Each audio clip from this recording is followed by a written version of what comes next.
Tervitus ja MTÜK podcasti kuulaja, kevadhooaja teine episood on teie ees ja meil on väga suur rõõm tervitada siin hubases, koduses, vahvas TalTechi stuudios ühte väga ägedat inimest. Mina olen Martti, täna juhib koos minuga saadet Kertu ja külas on meil muusik, tiktoker või eks ta saab kohe seletada, kuidas ta ise ennast defineerib, Tallinna Tehnikaülikooli vilistlane Sam. Tere! Tervist, hea meel siin olla keldris. Täiesti keldris. Kuidas sa tulid siia? Pika maad olin, ma panin sinna esiparklasse selle auto ja siis ma ei teadnud, et siin tahapoole saab nii väga tulla, sest ma käisin Sokimajas, peamiselt majandusteaduskonna majas. Ühesõnaga pika maad tulin siia, õnneks tuli üks vahva neiu mulle vastu, juhatas mind lõpuks siia nüüd, kus ma siis hetkel olen ja kus te mind näete. Aga ei, oota, kust ma tulin tegelikult Pelgu linna riigigümnaasiumist, sest mul on seal tunni või pooleteise 2 tunni pärast esinemine. Ohoo, ehk siis tegid ettevalmistused ära, siis tulid korraks siia nii-öelda soojendust tegema. Ja täpselt, siis... ja hääl lahti, aga ma ei hakka laulma, lihtsalt, et vaataja teaks. Tegelikult põhjus, miks ma küsin, on väga lihtne. Sa osaled praegu ühes mõõduvõtus. Selgita natukene, mida sa teed ja mis su eesmärk on ja mida sa nii-öelda tegema pead ja kuidas see sul õnnestub? Sa pead silmas nüüd seda Swedi rahatarkuse mõõduvast? Okei. Ja ma võtan sellest ka osa praegu. Eesmärk on teha võimalikult vähe nullkulupäevi. Kui on nullkulupäevad, siis järelikult säästan justkui raha. Kõik säästetud raha võiksin investeerida ja siis veel lisaks ma pean pidama eelarve tabelit ja mida ma veel seal tegema pidin? Ma mõtlen, lisaraha ka teenima, mis ei ole siis minu peatööga või töö tegemistega seotud. Et kui ma näiteks käin esinemas ja müün oma vinüülplaate ja teen TikTok ja teenin selle eest raha, siis see kahjuks ei loe. Et ma pean veel leidma viise, kuidas lisaraha teenida. Et ma müüsin oma riideid siis garderoobist maha ja hea, et ma täna siin aluspükstes ei ole teie ees selles suhtes, aga ühesõnaga, nullkulupäevi. Täna on veel nullkulupäev, sest ma sõidan MC Kiiaga ringi ja ma ei pane ise kütust sinna kütusepaaki.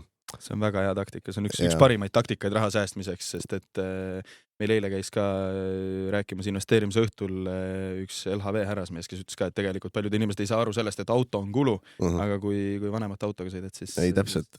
24 elan emaga. Aga soovitad tegelikult, ma saan aru, sa oled sellest varem ka rääkinud ja ei ole vist nagu üldse kehva idee just majanduslikust vaatest. Ei, muidugi mitte, see on nüüd väga libe tee selles suhtes, ma juba Delfi kommentaariumis sain tohutult puid alla, et ma ütlesin, et ma elan EMS-iga ja siis ma olin 23, ma sain ikka puid alla. Aga selles suhtes, et kui sa teed seda niimoodi, et sa ei ela nagu totaalselt tegelikult vanemate peal ja ei lase neil maksta kõiki kulutusi, mis vähegi võimalik, eks ju. Aga lihtsalt, et kui sa täna vaatad kinnisvara hindasid, kui sa vaatad nii-öelda keskmist palka, siis väga keeruline on ikkagi tudengina, eks ju, endale esimest kodu osta. Et kui kunagi meie vanemad ostsid 8 vaarika ja 4 luin ja kurgi eest endale nii-öelda 3-toalise korteri keset kesklinna, siis täna peab ikkagi maksma 300 000 eurot, kui sa tahad endale korralikku korterit.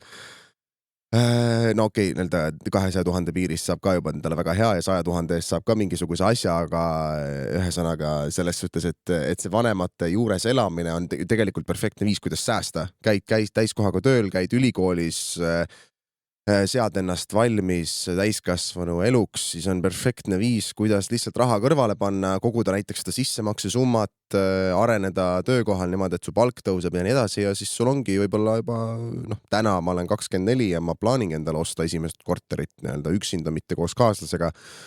Et ühesõnaga, ma ütleks, et see on ka eesmärk olnud, et ma sain väga hästi juba aru 21, et okei, et kui ma praegu käin ülikoolis veel ära, toimetan sellega, töötan kõrvalt selles suhtes nii palju kui võimalik, kõik see raha, mis ma säästan, ma ei saa seda ära kulutada, sest kui ma tahan üks välja kolida, siis ma ei taha üürida, elu sees ma ei taha üürida, vaata.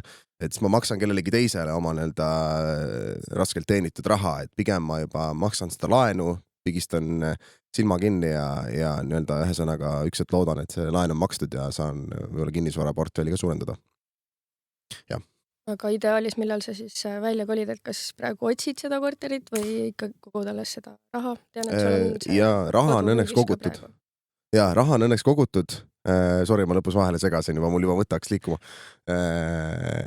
Raha on õnneks kogutud ja nüüd ma olen maksnud enda ettevõtte alt palka ka viimased 5-6 kuud juba. See on väga äge lüke. see on väga lahe lüke. Ja, et siis ma ühesõnaga nüüd saangi, pangalt on põhimõtteliselt nii-öelda jah-sõna olemas, et ma saan võtta laenu nendel tingimustel ja nüüd ma lihtsalt otsin seda korterit, siis see on ka paras peavalu. Üks on, tundub küll, et vahet ei ole, kus ma kolin selles suhtes, mina võiks elada panipaigas ka, vaata, mul on suva. Ma praegu piinlen, siuke rahakrati mentaliteet võib-olla natukene, et praegu piinlen, aga pärast siis elan nii-öelda luksuslikumalt, aga selles suhtes, et kui ma kolin ikkagi kokku oma kaaslasega, siis me ei saa panipaigas kahjuks elada, et kahele seal ruumi ei ole 4 ruutmeetri sees. Kui me just püsti ei maga ja ma arvan, et see ei ole väga... Nari oleks ka vast. jah, seda ka ja äkki sinna mahub midagi siukest. Ei, aga siis midagi peab natukene kvaliteetsemalt valima ja ühesõnaga see korteri valimine on ka paras splinder selles suhtes, et ühe leidsin, tundus justkui, et see võiks olla, hakkasin tingima ja tundub, et tingisin liiga kaua, sest müüdi maha. Täpselt niimoodi, et pidin järgmine päev teist korda vaatama minema ja see oli läinud. Kuule, aga tee reklaami ka siis või nii-öelda tee siis üleskutse, et kui keegi kuulajatest omab mõnda sellist valikut sulle, et siis võib teada anda, mis su siis kriteeriumid on, mida sa otsid? No võiks olla 3-toaline, 60 ruutmeetrit, võiks olla A või B energiamärgis, võib olla Tallinnas, võib olla ka nii-öelda Harjumaa piiris, ma pigem Peetrisse ei taha kolida, mitte no offense Peetri. Aga Haabersti kant, kõik mis seal on, näiteks veel Tiskre on ka okei, see Lukaranna kant, mis iganes, see on okei. Mõtlen, mis seal veel oli, võiks olla uus arendus ikkagi, siuke 2018 on nagu viimane piir, et siis juba siis peab juba remonti sees hakkama tegema ja praegu ma ei viitsi, et kui ma neid projektikaid ka endale üks portfelli võtan, aga praegu see kodu, kus ma tahaks kolida, see võiks enam-vähem valmis olla. Köök võiks jah sees olla, aga see on ka nii-öelda tingitav, aga võiks olla valgusküllane lõuna õhtu päike. Mina ei teadnud, et siuke asi tähtis on, aga kui te hakkate korterit valima, siis te ei taha hommiku päiksega üles vaata, ärgata selles suhtes, et see särab teile näkku, et pigem on mõnus see, kui sa oled elutoas õhtul ja sul nii-öelda õhtune suvine päike tuleb sisse. Tänase Eesti kinnisvara seisu juures see kõlab nagu kuskil 300 000 eurot võib-olla. Tead, osasid saab ka kätte jah, siuke 250, aga need on pigem siuksed kullatükid seal kuskilt, et mis nopitakse päris kiiresti KV leheküljelt üles. Et ta jah, on seal 270 midagi kanti. Tuleme kooli juurde ka. See maja ei ole sulle üldse võõras, vähemasti see majandusmaja, mis siin natukene, ma ei tea, 1,5 kilomeetri kaugusel on, kui läbi maja minna. Mis tunnetega sa täna siia tagasi tulid üldse? Oli selline kuidagi mingisugune äratundmine, mis emotsioonid sul sees olid? No ma paratamatult satun ikka siia kas mingisuguste koostööde või esinemiste või mis iganes projektidega seoses ikka tagasi korra kuus. Aga ainult positiivselt selles suhtes, et mul ülikooli periood, ma ütleks, et oli väga mõnus selle osa pealt, et ma sain nii-öelda käia ülikoolis, teha kõik oma asjad ära, aga see ei olnud nii-öelda nii kivisse raiutud, et sa pead käima nüüd kohal igas loengus. No ma arvan, loengus käisin siuke 5% üldse nagu kõikidest loengutest kokku, eks ju. Vaatasin tagant järele mingid materjali sellest, et sorry õppejõud, kõik õppejõud, kes kui ma tudeng teil olin. Aga selles suhtes, et kõik asjad said tehtud ja see ei olegi niimoodi, et sa saad ülikooli kõrvalt teha oma tööasju samamoodi edasi, sa pead lihtsalt oma aega planeerima ja see on kõige tähtsam oskus, mida üldse on vaja ja mida sa kõige enam, ma arvan, omandad ka selle ülikooli ja töötamise kõrvalt, et öeldakse küll, et ära hakka töötama ülikooli kõrvalt. Ma ütleks, et see on niisugune teisel aastal tegelikult väga okei otsus, kas või poole kohaga ja ühesõnaga elu ongi kogu aeg nii tempokas, et sa ei saa arvestada, et sa käid tulevikus ainult tööl. Üks, et tuleb sul laps, siis on sul mingid muud hobid, siis sa teed mingit projekti oma sõpradega, siis on jälle mis iganes jälle lisandub mingi hobi, eks, et sa pead kogu aeg kõiki asju nii-öelda balansseerima ja oma aega planeerima, et ma arvan, et ülikooli kõrvalt samamoodi, kui sa oled noor, sul on hakkamist, sa elad üle need 5-tunnised ööd selles suhtes või veel vähem, et siis et ühesõnaga see ülikooli aeg andis väga palju siukest ajamanageerimisoskust ja ühesõnaga siiani on ainult positiivne, et kohati igatsen, kohati mitte. Võib-olla magistrisse ma ei läinud selles suhtes põhjusega, aga tegelikult tahtsin oma karjäärile keskenduda, oli põhjus, miks magistrisse otsa ei läinud, aga üks, et ma tulen siia tagasi, ma arvan. Mida sa igatsed? Ma segasin nüüd ka vahele, me oleme mõlemad korra vahele seganud. Mida sa igatsed? Ma arvan, et siukest osaliselt rutiini, nii veidralt, kui see ka ei kõlaks selles suhtes, et olles ettevõtja ikkagi ja tehes väga palju, ma pean ise kogu aeg otsima endale tööülesandeid, mul ei ole mingit ülemust, kes jagaks mulle asju, eks ju, et muusikamaailmas ma lähen ise, panen endale selle stuudioaja kinni, ma ise valmistun oma reliisiks ette ja mida kõike muud, siis ülikoolis on sul see, et sulle antakse see kodune töö ette ja võib-olla olles käinud lihtsalt 15 aastat ülikoolis pluss kaitsevägi, mis on ka, eks ju, nagu selle võib, ma ei tea, kategoriseerida elu ülikooli alla või kuhu iganes, eks ju, et seal sulle jagatakse samamoodi ülesandeid, et tee seda, tee toda, oma aju ei tohi kasutada, vaata. Mul tulid külmavärinad praegu. Jep. Et selles suhtes, et see võib-olla ma veel kohati nagu tahaks jätkata sellel rutiinil, et sul keegi ütleb, et tee seda, siis ma teengi ja see ongi nii-öelda nagu määratud aeg. No, ülikooli juures kindlasti on nagu kõik see muu pakett on ju ka ülilõbus, et sul on ülikooli peod, sul on inimesed, tudengid, kellega siin suhelda, oma vanuselised, ma ei oleks tutvunud Trevoriga, kes on siis Raplas Hoog Mobility alustaja, kollased hoogtõukerattid ja mis iganes muud projektid on ellu kõik viinud on. Et ühesõnaga ma igatsen kõike seda melu, mis siin ikka ülikooli juures on. Kui aktiivne sa üldse tudengi elus väljaspool kooliõpet olid, tegelesid sa tudengi aktivismiga või? No selles suhtes, et ma olin väga mitte. Oleks võinud kindlasti rohkem olla, oleks võinud käia rohkem väljas mingisugustel pidudel, oleks võinud tutvuda veel rohkemate inimestega, aga kuna mul oli enamus ajast ikkagi ülikiire, kogu aeg mingid projektid, mingid esinemised, koostööprojektid, mis iganes asjad, siis ühesõnaga aega oli väga vähe ja võib-olla minu nii-öelda sotsiaalne pool nii-öelda selle osas nii-öelda siis ühesõnaga kus ma selle kokku võtan. Kannatas jah, suuresti. Et ma ei jõudnud nii-öelda nii paljudel mingi väljaskäimistel käia, aga samas ma tutvusin ikkagi suhtlesin enda eakaaslastega, kes minu ärinduse kursusel käisid, kes minuga koos õppisid ja sealt me hakkasime tegema ettevõtlust koos, mis on ka üliäge pool, eks ju, ülikooli elul, et sa kohtudki inimestega, kes on samas mindsetis sinuga ja kes tahavad ühiseid projekte ellu viia. Et seda ma sain nagu katsetada ja praktiseerida päriselt reaalse ettevõtte puhul nüüd, eks ju. Et kuigi ma ei ole seal nii suur käpp, siis ikkagi turunduspoole pealt ma olen seal väga aktiivselt toimetanud ja siiamaani. Eile oli meil täispikk päev Raplas ja mis see küsimus oli? Ma räägin mõtetega juba, ma ei tea kuhu. Tudengi aktivismi kohta. Ma läksin ja sinna kuhugi ma panin ennast kirja ja siis ma ei käinud mitte kusagil. See vist läheb paljudel tegelikult niimoodi, et alguses seda nagu promotakse ja siis lõpuks, kui nagu alguses vedama ei saa, siis ei saa hiljem vist ka, aga et see ei ole ju ka nagu tingimata. Räägi sellest startupist natukene. Mainisid nime, mainisid seda, et koos kursavendadega, kuidas selline idee tekkis, räägi sellest ideest lähemalt. No mul on lõbus lugu alati, mida ma räägin, selles suhtes, et esimene aasta, kui ma siis kohtusin 2 poisiga peamiselt, kellega ma jäin suhtlema ja siiamaani suhtlen väga aktiivselt, Trevor ja Andres. Ja ühesõnaga esimene aasta tegime ikka nagu ülikooli asju koos selles suhtes. Trevor rääkis, et ta oli alustanud Raplas siis oma ettevõtte Hoog Mobility, eks ju, 20 elektrilist tõukeratast nagu Boltil või Tuulel ja selle ettevõtte nimi oli Hoog.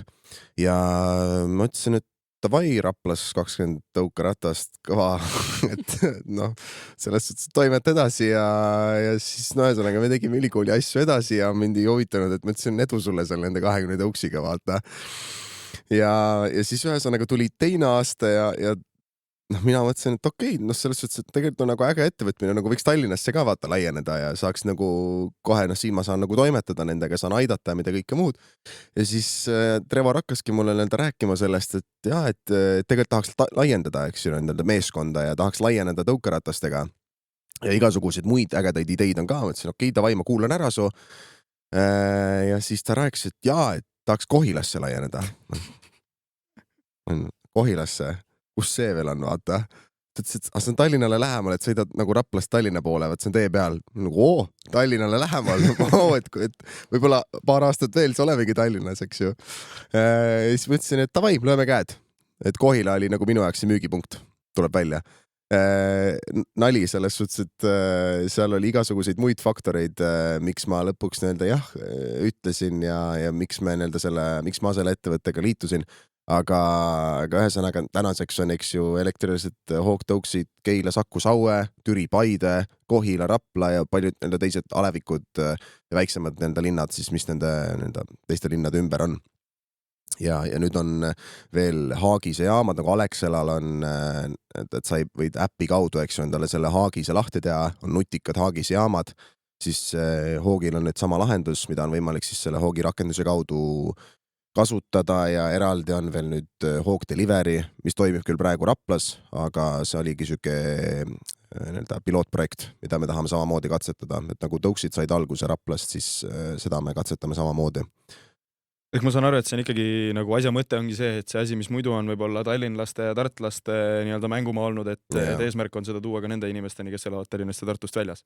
Väikelinnad just, et jõuda nii-öelda enamus eestlasteni ikkagi, et seal on ka tegelikult inimesi on väga palju, paljud käivad, eks ju, nädalavahetusteks käivad oma suvekodudes või kus iganes, mis jäävad sinna kanti ja ühesõnaga, et mitte neid välja jätta, sest nende suurettevõtted neil on suuremad plaanid, nad tahavad minna välismaale ja mida kõike muud, et keegi ei taha, et kui sul on Tallinn-Tartu olemas, siis sa ei mõtle selle peale, et tahaks Raplasse või Kohilasse minna, vaata, et siis tahaks ikkagi, ma ei tea, Saksamaale või ülejäänud Euroopasse minna, et jah. Täna, kui sa enam koolis ei käi, siis milline su igapäev üldse välja näeb? Kui tihe su graafik on? Jah, taaskord ettevõtjana see on väga selline üles-alla, et mõni nädal võib olla selline, et esmaspäev, teisipäev, mul ei ole mitte midagi teha, ma lihtsalt istun kodus, ma leian endale mingeid ülesandeid, mida ma justkui võiks teha ja mida ma ka genereerin endale ülesandeid, mida võiks teha selles suhtes, aga siis on kolmapäev, neljapäev, reede on niimoodi, et ma ärkan kell 6 hommikul üles, kell 6:30 olen ERR-is, mul on mingisugune saade, sealt edasi on järgmisesse saatesse minek, siis on mingi projekti ettevalmistus, näiteks tuleb uus lugu öösel välja, mis iganes, öösel on esinemine kell 11 õhtul kuskil Lõuna-Eestis ja siis jõuan kell 3 öösel tagasi Tallinnasse, et mõni päev on lihtsalt nagu kella 7 kuni kella 3 öösel, eks ju, et see on järjest lihtsalt tamp on peal. Aga ja siis järgmine päev võib täpselt samamoodi olla, jälle hommikul vara üles kuskile saatesse minek, et ta on väga hektiline ja ma pean seal väga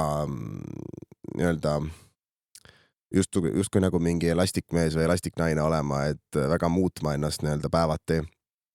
Aga praegu on päris sektiline aeg, mul on hommikust õhtuni mingid asjad kogu aeg toimetused, et küll on näiteks mingisugused esinemised, tihtipeale ma käin rääkimas koolides, inspireerimas selles suhtes, mina loodan, et ma inspireerin kedagi selles suhtes, aga räägin ühesõnaga enda kogemusest lihtsalt põhimõtteliselt. Käin tavalised esinemised, kus ma siis laulan erinevates koolides, räppin ja siis mida ma veel teen, igasugused koostööprojektid samamoodi, et kui ma teen koostööd näiteks Swedbankaga, iDealiga, Alle Kokiga, For Me, shout out. Promo on tehtud, nüüd võime edasi minna. Muidugi, mina ka brändi saadiksin ikkagi.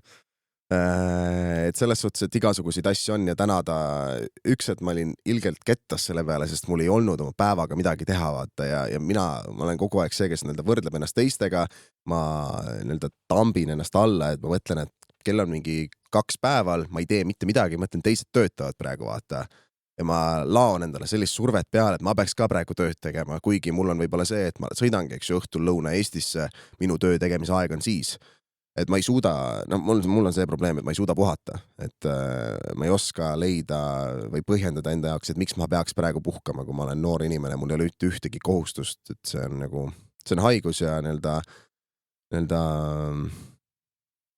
boonus samal ajal, et see aitab väga palju elus kaasa, aga ühesõnaga. Kui palju sul üldse püsiprojekte on? Et sa ütlesid, et esinemised ja kõik see on nagu asi, mis käib nii, kuidas parasjagu juhtub, aga palju sul püsiprojekte on? No koostööprojektidest on näiteks osadega on kindel diil, et iga kuu on üks postitus näiteks, eks ju, et see nõuab omajagu, see ei võta tervet, eks ju, tööpäeva alati ära, vahepeal võtab, et ei tule seda loovideed, et kuidas näiteks mingisugust asja müüa või mingit projekti lahendada selles suhtes, et see võib-olla vahepeal on nagu siuke pool päeva, aga püsivaid projekte nii tihti ei olegi. Et hästi palju on ikkagi, et oleneb sellest, et kui aktuaalne ja populaarne ma parasjagu olen, et sellega vastavalt tuleb siis esinemispakkumisi, eks ju, et kui palju on mul siis tulevikus esinemisi. et kõik olenebki sellest, et kui aktuaalne ma TikTokis olen, kui aktuaalne ma minu populaarne, minu muusika parasjagu on, kui palju mind kuulatakse ja nii edasi, et kõik on sellest tingitud, et ta on selline ebakindel maastik see muusik olemine. Aga õnneks praegu on nagu hea hoog sees, et tuleb projekte rohkem, kui me jõuame vastu võtta ja peame pigem ei ütlema asjadele. Ja kust sa selle hea turundusoskuse omandasid? Siin TalTechist või on see kogu su loov pool, mis sealt välja paistab? Ma arvan, et see on see mingisugune loov pool, jah, et mul on terve elu meeldinud mingi idiootseid videoid teha selles suhtes. Ma mäletan, et me tegime üks hetk sketše poistega, meil oli mingi Instagrami konto, kus me lihtsalt kolmekesi jändasime, tegime mingeid idiootsusi, määrisime happukoort enda peale ja siis filmisime seda üles. See tundus ilgelt naljakas, oligi naljakas. Ma arvan, et see on ilgelt humoorikas, kui ma tagasi vaatan neid asju. Võib-olla kui mingi kolmas inimene praegu vaataks, ütleks, me oleme peas täiesti huud vaata. Me võime pärast proovida, mis meie arvame näiteks. No, sa saad näidata meile. Ja tõsi, saan küll näidata, jah. Aga ühesõnaga, mul on alati meeldinud mingi videoid monteerida ja kokku panna ja sinna mõelda mingeid sürreaalseid lugusid välja või mingid stories'id selles suhtes, et ehmatada inimesi justkui. No täna minu sisu on väga mina selles suhtes, et ma ei näitle, et selline nagu ma näin TikToki videotes nagu see ahv, kes seal jäppab ja mida iganes teeb, et selline ma olen päriselt ka. Ehk siis tavaliselt oled ka vannitoa laes? Jaa, suht iga õhtu hambaid pesema niimoodi.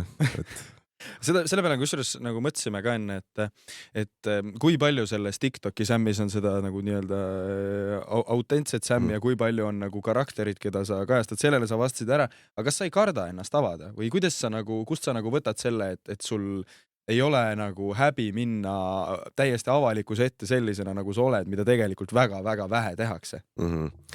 Ma arvan, ma ei ole veel saanud nagu vastu näppe või ma ei ole saanud seda liialt negatiivset poolt sealt kätte, et ma ei ole, et kui ma olen ka seal avanud ennast, rääkinud mingitest teemadest, näidanud, mis iganes asja, korraldasin oma enda kodus albumi esitluspeo, kus siis tuli 80 inimest muusikatööstus ja meelelahutustööstusest minu majja, sest need on täiesti absurdsed ideed, mida tavainimene ei teeks, vaata, või tavamuusik isegi ei teeks. Aga kuidagi see tundub minulik, nagu kunagi korraldasin enda kodus majapidusid, Emps nüüd teab õnneks nendest ja isa vist ka selles suhtes, aga selles suhtes, et see tundus nagu lihtsalt nagu minulik asi, mida teha, et okei, et nüüd tuleb teine album välja, teeme seda ägedalt ja korraldamegi mingi album esituskontserti minu enda kodus, et alati tehakse seda mingi baarides, pubides, kus iganes, eks ju. Aga see avamine, ma ei tea, jah, ma tõesti arvan, et ma ei ole veel saanud, see ei ole negatiivselt mõjunud mulle, et see kui palju seal on mind ise, ma ütleks, et 95% on. Tüdruk ütleb mulle vahepeal, kui ta vaatab mu TikTok, et miks sa ei kõla üldse enda moodi vaata, sest ma vahepeal võib-olla moonutan enda häält, et oleks võib-olla põnevam vaatamine või kuidas iganes, et ma teeks olukorda dramaatilisemaks, kui see päriselt on, aga see on lihtsalt üks sisu loomise võtteid lihtsalt, mida kasutatakse. No tavaliselt me võtame ikkagi oma tegemiste juures ka salateadlikult või teadlikult kellestki natukene šnitti ka. Aga kes sinul need inimesed on, kellest sina šnitti võtad? On sul keegi selline? Kindlasti on. Aga kui ma nüüd pean kedagi spetsiifiliselt välja tooma, ma isegi ei tea. Mul on omad iidolid ja inimesed, kellele ma alt üles, eks ju, vaatan selles suhtes, kas või, nagu ma juba korra mainisin, Rahakratt. Näiteks Kristjan Liivamägi, aga nad ei ole otseselt nagu TikTokides, ma ei jäljenda neid selles suhtes või ei võta sealt mingit šnitti, aga selles suhtes ma lihtsalt üritan olla humoorikas.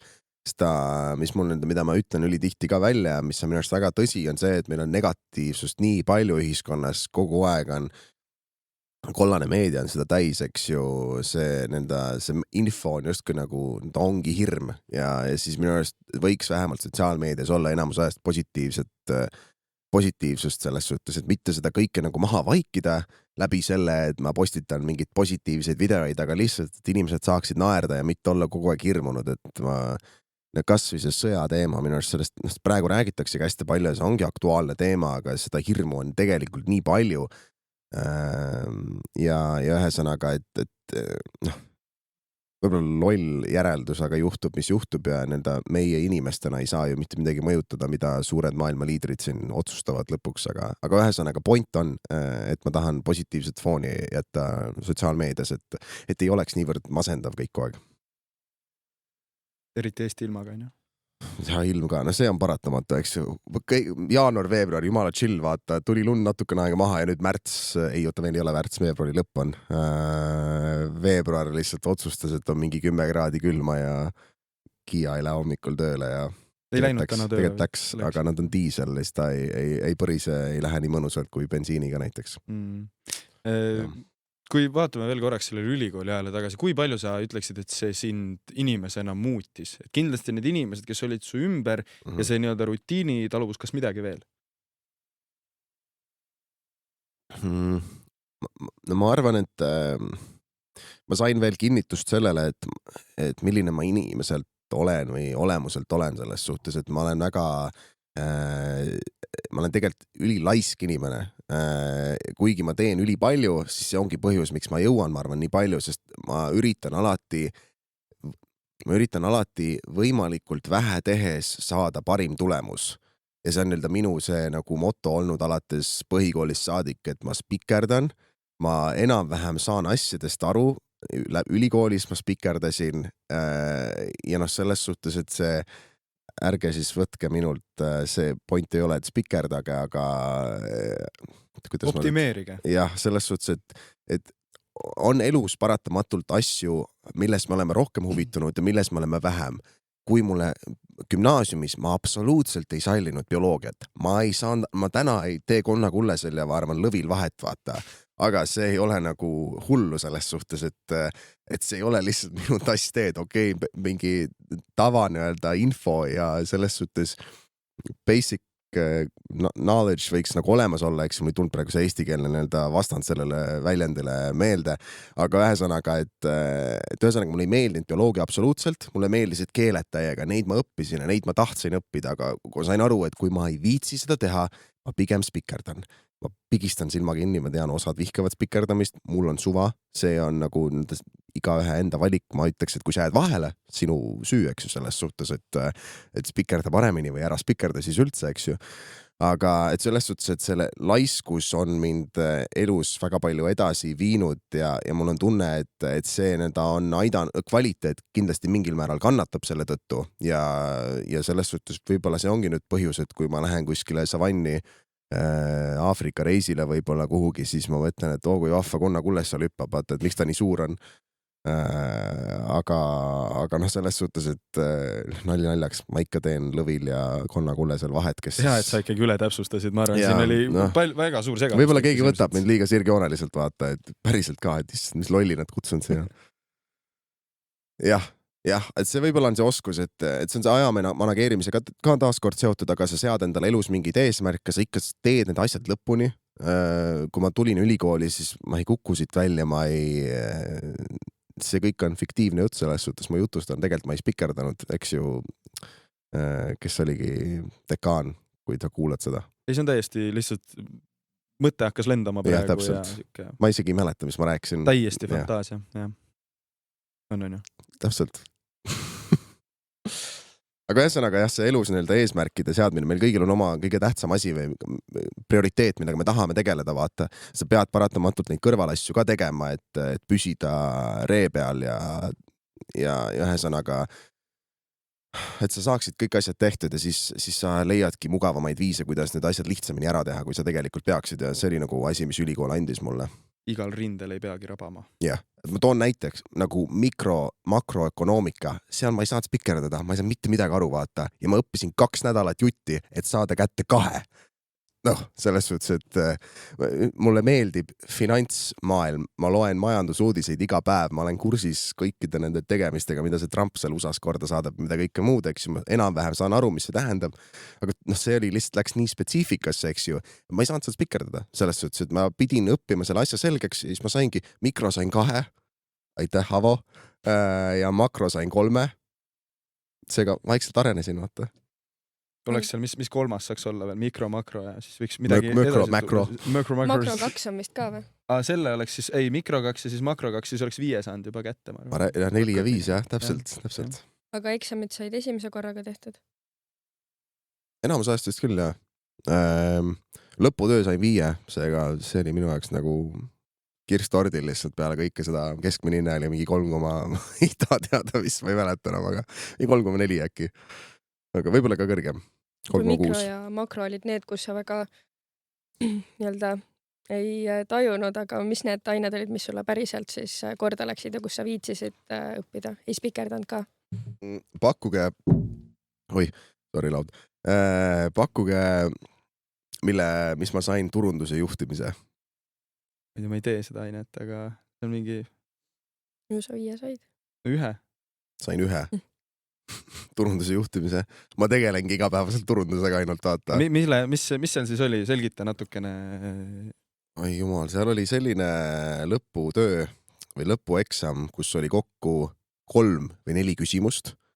Ja kui sa ei teadnud, siis oli aamen kirikus selles suhtes, et ma tahtsin sealt ka spikerdada, aga ma ei saanud. Ma olen enda arust professionaalne spikerdaja, aga ma ei saanud seal spikerdada. Ja siis ma ütlen ausalt, minu arust jäppasin välja sellest, sest ma olin viimane inimene seal tunnis ja ma olin vist mingilt kontrolltöölt puudunud ja kirjutanud õppejõule, et mul on kaitseväe kogunemine ja ta oli kaitseväe huviline, see õppejõud. Ja siis, kuna ma olin viimane, kes sealt ära läks, siis ta ütles, et oot, kuidas sul läks seal?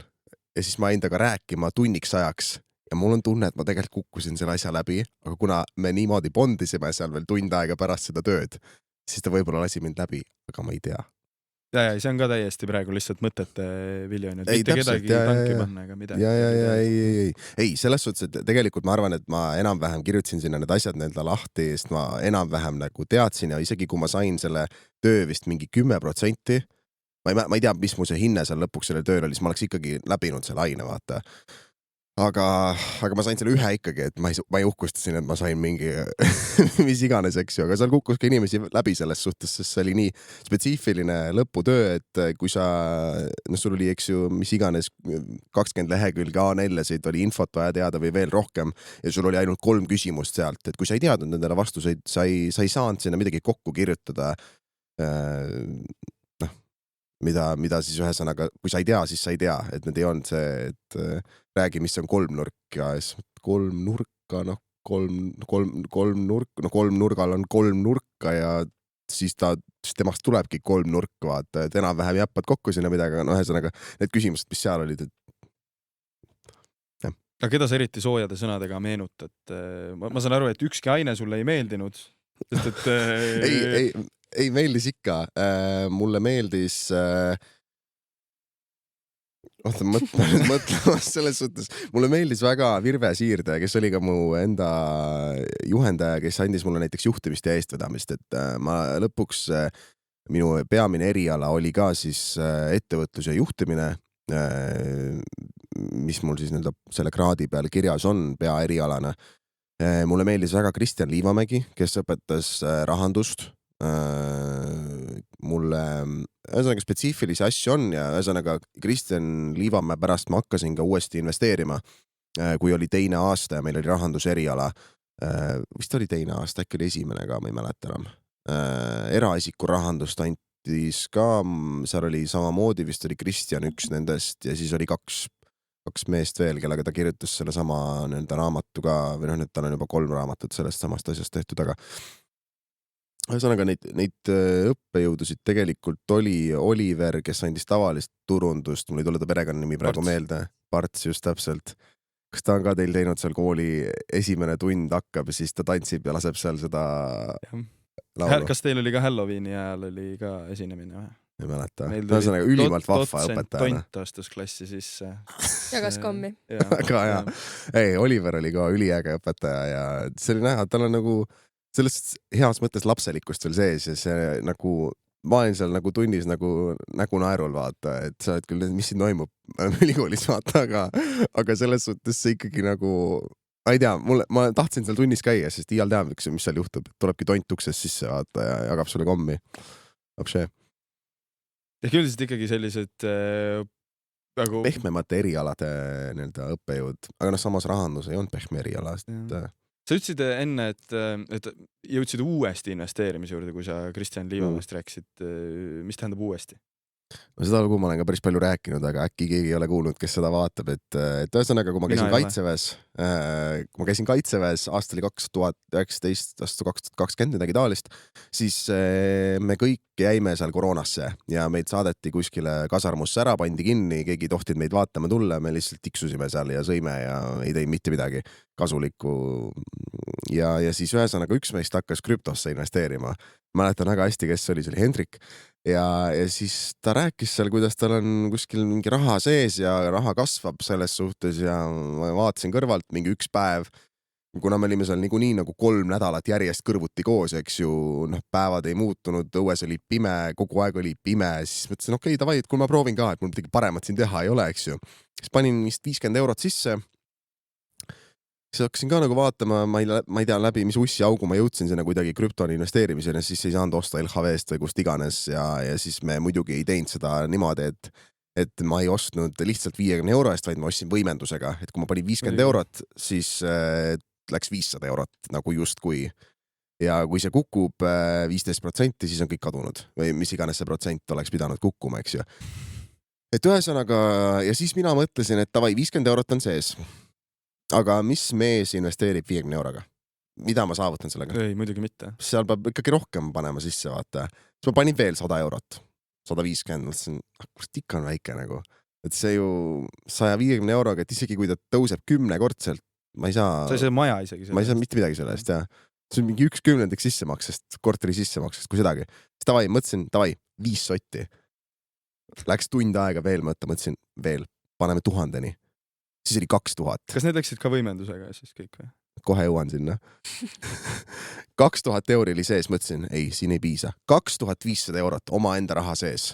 Ja see kõik oli nagu iga tunni tagant, panin juurde, sest mõtlesin, ei, sellest ei piisa, ma pean veel kandma. Ütlesin, emps, kanna raha.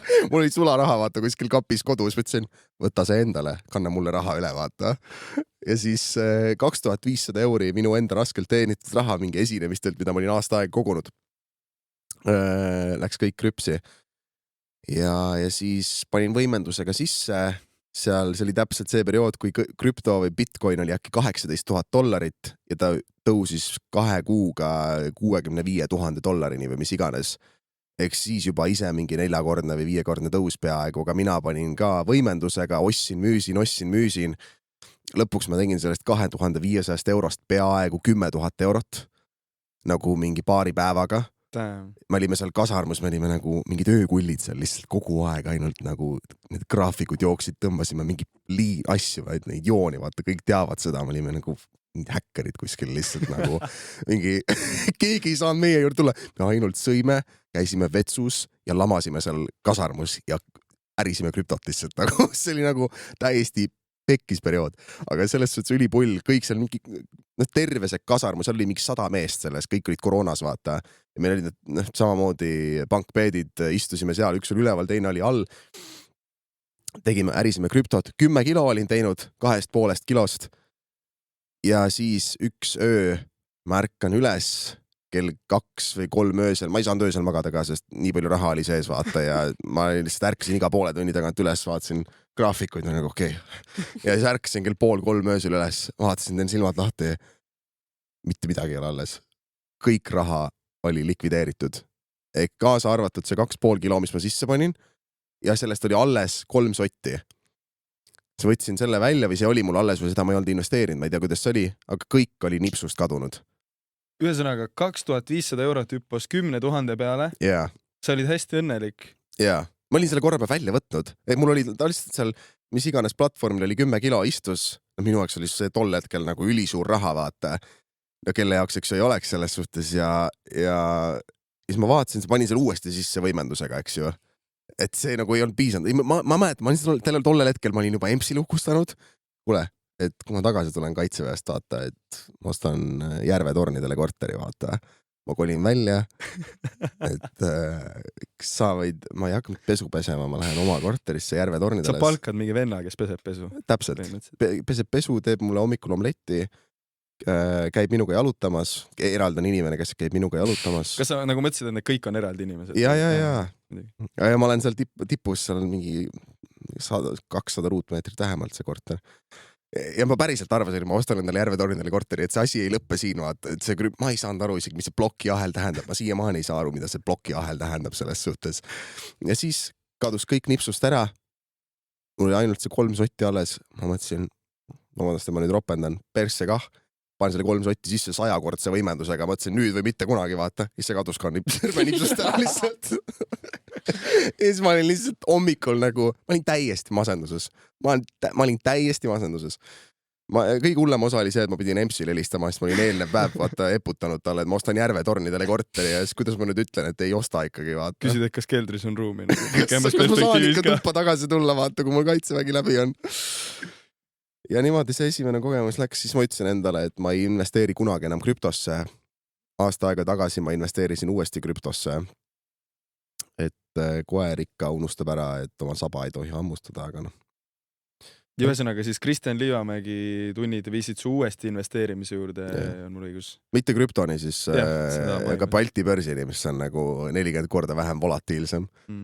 Ja seal Balti börsil ma siis investeerisin ka sinna kohta, kuhu ka Liivamägi investeeris. See on ka huvitav teema selles suhtes, et alati kui sa alustad investeerimist, siis sa võtad endale ikka mingisugused nii-öelda mõjuisikud ette, eks ju, kelle põhjal just kui sa tahad investeerida ja kelle järgi sa tahad võib-olla käituda ja siis ma tegin samamoodi. Mul oli Liivamägi ja Rahakratt, siiamaani tegelikult on väga nii-öelda inimesed, keda ma jälgin. Aga nüüd ma teen oma investeerimisotsuseid ikkagi ise, et kui te valite või kui te näete, et keegi ütleb, et ta ostab näiteks seda, siis te ei tea, kui kauaks ta ostab seda investeeringut, ta ei tea, millal tema müüb selle maha, te ei tea, mis tema tees on selle investeeringu puhul. Ja see on võib-olla juba nii-öelda spetsiifiline investeerimisalane nõuanne, et tehke neid otsuseid ikkagi ise, mitte ärge kellegi järgi, et ühesõnaga see libe tee. Hästi tavaline, mis mul on nagu kõrva jäänud, on see, et inimesed just eriti krüptonäitel panevad ise raha sisse, keerasid sildi ilusti õiget pidi. Panevad nagu raha sisse, mitte väga palju eeltööd tehes ja siis on jube pettunud pärast, kui see kuhugi ära kaob. Kui kaua sul võttis aega, et sellest üle saada sellest 2500, millest sai 10 000, millest sai mitte midagi? No see vist, kui mul kaitseväes ma kaotasin ära, siis ma ei investeerinud mitte midagi ja minu arust see oli ikkagi teine ülikooli aasta, kui ma hakkasin investeerima, aga võib-olla see esimene ka, et tegelikult seal oli ainult aega mingi aasta või aasta paar kuud vahel, et millal ma siis uuesti investeerima hakkasin. Minu arust see oli ikka teine aasta, eks siis tegelikult see läks ikka mingi 1,5 aastat aega, et ma uuesti hakkaksin investeerima. Ja siis ühesõnaga ma mõtlesingi, et okei, investeerimine tegelikult ju iseenesest on ülimõistlik otsus, kui sul on vaba raha, et ära lase sellel põleda seal pangakontol, et investeerimiseks on eri viise, see ei pea olema see, et sa ostad aktsiat, sa võid selle panna ka mingisugusesse hoiusesse, mis eks ju ta tiksub seal, no ikkagi raha natukene põleb, kui sul inflatsioon on 5% ja sa saad sellest hoiusest eks ju 3%, siis 2% ikka kaob ajaga. Aga ühesõnaga jah, seal ülikoolis ma sain aru, et ma lähen vähem riskantsemat teed pidi ja nüüd mul on ikka veel kõige suuremad positsioonid on kõige riskantsemad, aga noore inimesena peab riskima ja see on minu vabandus. Suuresti. Ja väga uhke, selles mõttes sa oled ikkagi ka päris lühikese ajaga praegu, ma olen aru saanud enda nagu portfelli väga jõudsasti kasutanud. Kust see distsipliin tuleb? Kuidas sa hoiad seda? On see keeruline?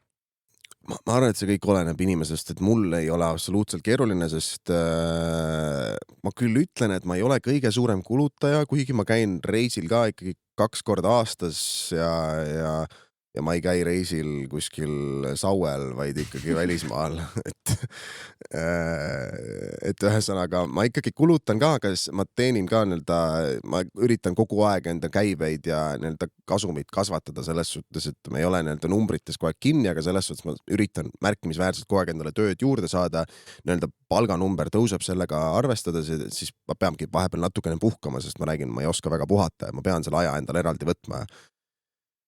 Aga sellegi poolest ma ei ole nagu väga suur kulutaja ikkagi, et kui ma arvan, et kui ma ei oleks okei, ma seda paralleeli ei hakka tooma selles suhtes, aga ühesõnaga mulle ei meeldi väga palju kulutada ja see on väga lihtne, et seda raha jääb väga palju kõrvale ja ma ei taha, mulle ei meeldi näha, kuidas ta lihtsalt tiksub pangakontole, ma pigem panen ta kuskile järk-järgult iga päev ostan 100 euri eest mingit aktsiat ja las ta seal vaikselt koguneb DCA dollar cost averaging, mis iganes, ühesõnaga, et ärge ostke, kui sul on 1000 eurot, ära osta kõike korraga, eks ju, et seda ära kuluta 1000 eurot ära, vaid pane tükiti.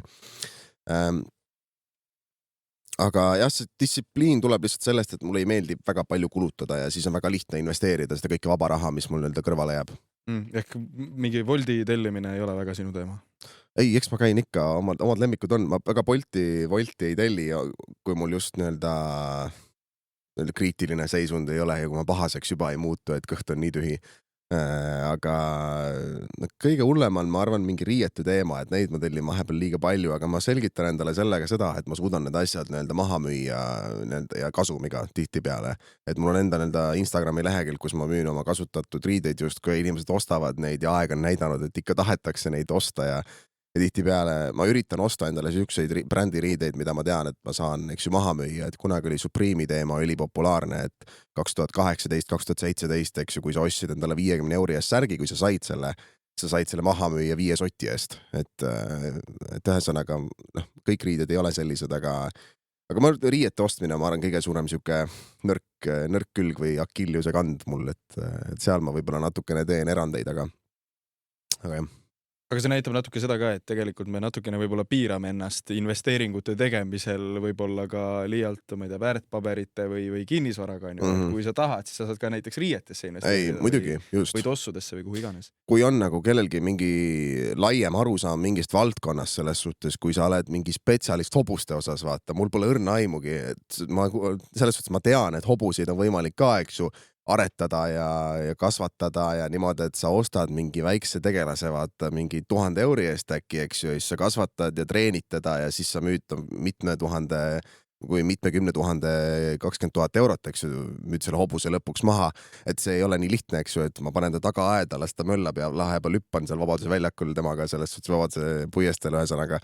Aga et kui sul on mingi spetsiifiline teadmine mingist valdkonnast, see on ülikasulik, sest siis sa saadki aru, et kust sealt võib-olla saab raha teenida ja kuidas seda võib-olla äriks on võimalik muuta.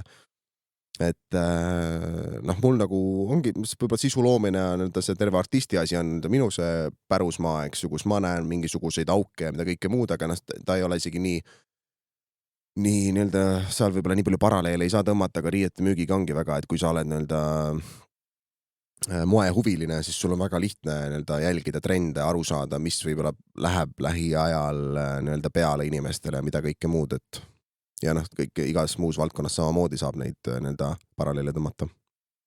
Ja. Kas just selle, kui sa hakkasid hobustest rääkima, siis mulle meenus selline mees nagu Eesti korvpallikoondise mängija, ühtlasi TalTechi mängija Siim-Markus Post, kes tegeleb kusjuures väga aktiivselt hobustesse investeerimisega. Ja ta on vist naise pärast vist, eks ju. No vist jah, aga ikkagi ta on ise ka vist päris nagu nüüd nii-öelda investad selle asjaga, et ta nagu näeb vaeva ja uurib selle kohta ja kas sa ütleks, et see nii-öelda teekond sinu praeguse karjääri või praeguste nii-öelda selle eluetapini käis pigem nagu kuidagi hästi loomulikul teel või oli see sul mingisugune selline lapsepõlve unistus pikaaegne? Kuidas see välja nägi, et Sammist sai artist? Mul ei ole elus pea ühtegi unistust olnud. Kui ma väike olin, ma mõtlesin tagantjärgi et okei, et kui ma olin mingi pätakas 7-aastane, et kelleks ma saada tahtsin? Mitte kellekski. Ma ei ole mitte kunagi mitte kellekski tahta saanud, ei saanud tahta. Mida ma saada tahtnud ikka. Aga see on nagu kurb tõsiasi jah, et mõtlesin nagu miks ma ei unistanud kunagi või miks ma ei tahtnud kellekski saada, aga ma olen lihtsalt kuidagi mingi vaibi pealt sõitnud terve aeg selles suhtes, et kui ma saan aru, et mulle miski meeldib, siis ma nii toimetan sellega ja ma pigem olen nagu katse-eksitusmeetodil need asjad endale leidnud. Et 9. klassis ma ei tahtnud saada räppariks, ma ei tahtnud saada muusikuks, ma tean, et mul oli tähelepanu häire selles suhtes, ma tahtsin kogu aeg saada tähelepanu ja seda ma tahan siiamaani, et kas see on nüüd laval esinedes või kas see on TikTokis lollitades, eks ju, et see tõstab mu dopamiini ja ma saan aru, et ma olen õnnelik, kui ma saan tähelepanu inimestelt. Ja seetõttu võib-olla ma olen ka täna siin, aga ma ei tee seda nii taotluslikult, et okei, et mine sinna podcasti, et saada tähelepanu, siis sa oled õnnelik, aga selles suhtes, et esinemised kindlasti annavad seda ja ühesõnaga, kui 9. klassis, kui ma tegin esimese räpiloo, siis ma ei teinud seda taotluslikult, et ma nüüd tahan saada suureks ägedaks räppariks nagu Genka või kes iganes, et pigem lihtsalt naljaviluks tegin sõprade jaoks ja kuidagi asi hakkas sealt nii-öelda loomulikult arenema, mulle meeldis neid lugusid teha, mulle meeldis, et inimesed nii-öelda läks ikkagi peale inimestele, eks ju. Ja sealt järk-järgult hakkas asi arenema ja seal absoluutselt alguses mingit annet ei olnud, et see pigem on lihtsalt, ma räägin, et tihtipeale mul just kvaliteet kannatanud, et ma ei ole minu arust olnud kõige kvaliteetsem räppar, sest ma teen 7 erinevat projekti ka veel korraga ja ma ei suuda keskenduda ühele asjale. Aga see on juba, nii-öelda, ma arvan, väga levinud probleem, et ühesõnaga ma ei ole kunagi tahtnud kellekski saada, aga tuleb välja, et mul on nüüd 7 erinevat ametit, et võib-olla see on halb asi. Me loodame, et me saime sulle natukene sellist dopamiini juurde anda selle tänase siin viibimisega. Sinuga oli väga tore, meil on 10 küsimust sulle, millele sa peaks ideaalis võimalikult kiiresti vastama. Veel 10 küsimust? Hästi kiiresti, see käib niimoodi minuti jooksul, oleneb kui kiiresti ise vastad, loodetavasti hästi kiiresti. Mul ei ole need challenge'id tihtipeale hästi välja tulnud, et ma hakkan ikka jäppima liiga pikalt. Ma arvan, neid küsimusi sa oled kuulnud. Okei. Kertu, kas sa soovid alustada? Kohv või tee? Kohv. Raamat, film? Hea raamat, aga hea film ikka. Ma ei hakka... Koer või kass? Kass. Kas suvel rannas või talvel mäel? Talvel mäel. Aga mitte Munamägi, nagu mingi Austrias vaata ikkagi kuskil nagu... igaks juhuks. Jah, et nagu mägi. Ikka mägi ja seal nagu Nõmmel on ka nõlv vaata, aga see ei ole mägi. Seal on üks päris lahe süke väike nagu mingi 10 meetrit. Hiiu pargi kõrval on ka üks nõlv, see läheb alla ikka 5 meetrit päris järsult. See on mu lemmik vist, see on hästi lahe. Kui silmad kinni paned, annab Austriaga võrrelda tegelikult. Jah, täpselt. Okei, sorry, nii edasi. Hommik või õhtu? Hommik. Kas pitsa või purks? Purks. Reisimine või Eestis olemine? Eestis olemine. Jah, miks ma saan tööd teha? Ilma naljata. Sa oled vist ainus inimene, kes niimoodi vastab, sellepärast, et saaks tööd teha. Ei, ma armastan seda kõike. No see on see, et miks ma olen õnnelik, miks ma seda teen, sest ma armastan seda, mis ma teen. Et reisimine on ka äge, aga ma ei kujuta ette, et ma kuskil palil puhkan lihtsalt kogu aeg. Samas? Ei, no tegelikult võiks ju. Ei, jah, ma räägin, et see üks hetk on nagu igav, vaata, et sul on iga asja jaoks mingi vend, eks ju, et kes üks on su juuksur, no juuksureid on meil, eks ju, kõigil selles suhtes, aga iga päev juuksur, keegi, kes peseb su juukseid, keegi, kes teeb sulle süüa, keegi, kes... Okei, me juba olime seal juurest. Ühesõnaga sulle ikkagi see eneseteostus on see, mis sinu nii-öelda päevi saadab ja mis... Jaa, sa õhtul, kui sa lõpuks jõuad magama, siis sa oled õnnelik, vaata, et ma saavutasin täna enda päevaga nii palju. Enamustel on ikka see, et kui sa terve päev ei teinud midagi, sa õhtul oled nagu, et mis selle päeva point oli, vaata. Ma ei teinud mitte midagi, ma ei olnud mitte kuidagi kasulik. Jah, et Eestis tahaksin olla. Eesti on ilus koht ka tegelikult. Väga ilusti öeldud. Telefon või arvuti?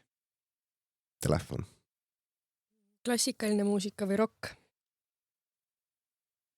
Chopin on ka tegelikult päris nice, aga rockmuusika ikka. Ja lõpetuseks siin kodust kinnisvarast kõigest oli juba juttu, kas sa elaksid tulevikus pigem linnas või maal? No ütleme, paneme, kui Sam on 35. Ma arvan, et linnas ikka.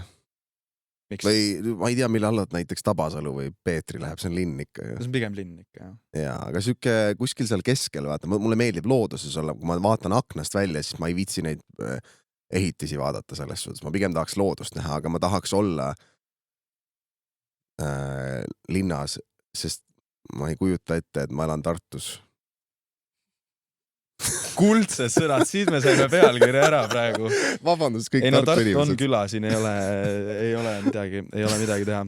Suur aitäh, Sam, et sa meile täna külla tulid. Sinuga oli väga kihvt vestelda ja loodetavasti meie kallid kuulajad said ka siit midagi ägedat mõtteainest endale kaasa, sellepärast, et meie saime küll, vähemalt mina sain ja ma räägin Kertu eest ka niimoodi sujuvalt ära. Suur aitäh sulle! Ja, aitäh kutsumast ja väga vahvalt kukkus välja. Ja teiega loodetavasti kohtume tulevikus mingi hetk uuesti, ehk mõne nädala pärast, võib-olla 6 aja pärast. Seniks ikka püsige siis MTÜK podcasti lainel, sellepärast, et meil on vanu episoode ka, mida saab ometi järele vaadata. Nii et kindlasti heitke neile ka pilk peale ja kohtumiseni.